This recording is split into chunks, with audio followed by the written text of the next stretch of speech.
రాముడు సీతను ఎందుకు వదిలేశాడు? రావణుడు తీసుకెళ్ళడం తప్ప? ఇట్లాంటి ప్రశ్నలు వేసేవాడు ఈ దేశంలో మేధావి.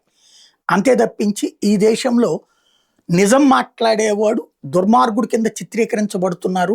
మౌత్ పబ్లిసిటీ, దబాయింపు, మాటలు, కేకలు, అరుపులు, అసభ్యకరమైన పదజాలంతో జరుగుతున్నటువంటి ఇప్పుడు ఈ దేశంలో పేపర్ లీక్లకి రాజీనామాలు అడుగుతున్నటువంటి సందర్భంలో 2006 సంవత్సరంలో కాంగ్రెస్ పార్టీ హయాంలోనే కదా లీక్ అయింది.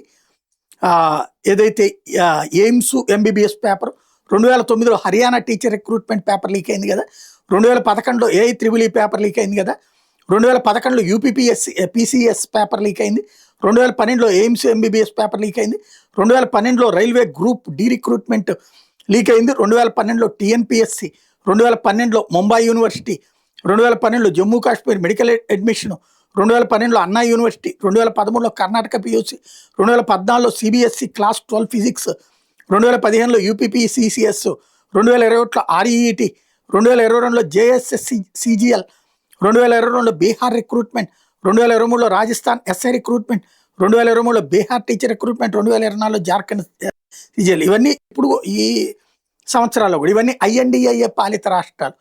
ఒక్కసారి కూడా ఇంత స్థాయి ఉద్యమం ఎందుకు జరగలేదో అర్థం కాదు.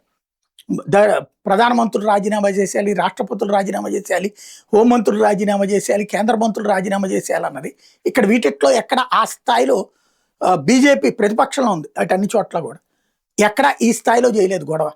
ఎందుకు అంటే ఇది ఒక నిరంతర ప్రాసెస్. నిందితుల్ని శిక్షించాలని కోరుకోవాలి కానీ రాజకీయాలు కాదు. దాన్నే ఇప్పుడు చేతకాంతనం కింద చూస్తున్నారు.